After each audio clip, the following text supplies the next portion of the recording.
Hello! Hi అండి. అందరూ ఎలా ఉన్నారు? Welcome to Gautam vlogs. ఇంకా ఈరోజు మంచి మాటైతే మనిషికి తప్ప దేవునికి కూడా లేని వరం ఒక అమ్మకే ఉంటుందండి. అమ్మ బిడ్డని ఎంత ప్రేమగా చూస్తుందో అమ్మతనానికే తెలుస్తుందండి. ఇంకా ఇదైతే మా ఆడపడుచు వాళ్ళ ఇల్లండి. వారు దేవుడి గుడి చాలా పెద్దగా పెట్టుకుంటారు. దేవుని ఫోటోలన్నీ ఎక్కువగా పెట్టి చాలా అలంకరణ చేస్తారు. వారి దేవుడి గుడిని చూసి మీకు కూడా చూపించాలనిపించింది. ఎంత నీట్‌గా, ఎంత శుభ్రంగా పెట్టుకుంటారో ఆవిడకి చాలా నీట్‌గా సర్దుకోవడం అంటే ఇష్టము. ఒక పట్టు చీరనే బల్లకి కట్టేశారు. ఈ వెంకటేశ్వర స్వామి అయితే 7 స్టెప్పుల కింద, 7 గుమ్మాల కింద ఉండి లోపల వెంకటేశ్వర స్వామి ఉంటారు. ఈ ఫోటో అయితే చాలా బావుంటుంది. ఇప్పుడు పాతదయిపోయిన కూడా కలర్ తగ్గిపోయింది. కొత్తలో చాలా బాగుండేది. ఇల్లంతా ఇదివరకు కూడా చూపించాను. చాలా నీట్‌గా పెట్టుకుంటారు. చూడండి చూడడంలోనే తెలుస్తుంది అంతా.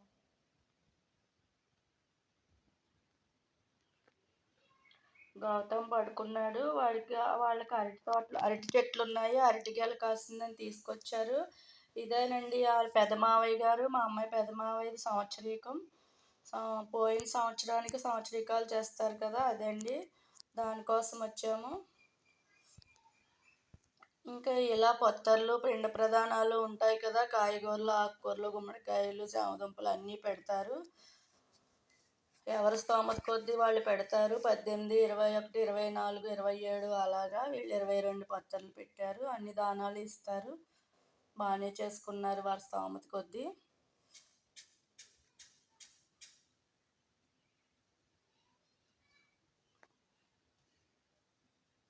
మామిడి పళ్ళు, అరటిపళ్ళు అన్నీ బాగానే పెట్టారు.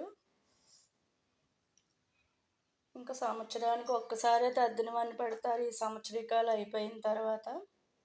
ఇక్కడైతే భోజనాలు ఏర్పాటు. ఇక్కడ మా గౌతమ్ చూడండి ఉట్టప్పుడు తినిపించమంటాడు. ఇక్కడ మాత్రం కొంచెం బిర్యానీ వేసుకుని బాగానే తింటున్నాడు. అలవాటు అవుతుందని నేను కూడా వదిలేశాను. కొంచెం కొంచెంగా తీసుకుని తింటున్నాడు. వాళ్ళకైతే ఇంటి చుట్టూరు చెట్లు పచ్చదనం బాగుందండి. ఇదైతే సపోటా చెట్టు, సపోటా కాయలు ఉన్నాయి, మొగ్గేశారు. ఇదైతే పంపరపనార చెట్టు, 2 చెట్లు ఉన్నాయి. ఒక చెట్టుకి కాయలు ఎక్కువ ఉన్నాయి. చెట్టుకి బరువు అయిపోయి భూమికి ఇలా కొమ్మలు వంగిపోతున్నాయి. చుట్టూరు పచ్చదనంతో ఇల్లు అయితే బాగుంటుందండి. చూడండి ఎంతెంత కాయలు ఉన్నాయో. చెట్టు కొమ్మలు బరువుకి భూమికి అందుకునేలా వస్తున్నాయండి. పిల్లలకి అందేలా కిందకు వచ్చేసినాయి. బాగున్నాయి కదా. ఈ చెట్టు చూడండి బుట్ట బొమ్మలాగా, బుట్ట గౌన్లాగా ఆ చెట్టు భలే అందంగా ఉంటుందండి. మా మనవడు టబ్లో చేపలు వేసుకున్నాడు. ఆ చేప పిల్లలు పెట్టి 2 టబ్బల్లో వేశారు. ఎప్పటి నుంచో ఉంది. ఇదివరకు కూడా చూపించాను. ఇప్పుడు ఇంకా ఎక్కువైంది చేపలు. సపోటా కాయలు ముగ్గునాయి కదండి, ఇవేనండి. కొంచెం వడిలిగా ఉన్న టేస్ట్ మాత్రం చాలా అద్భుతం, తీయగా ఉన్నాయి. బాయ్.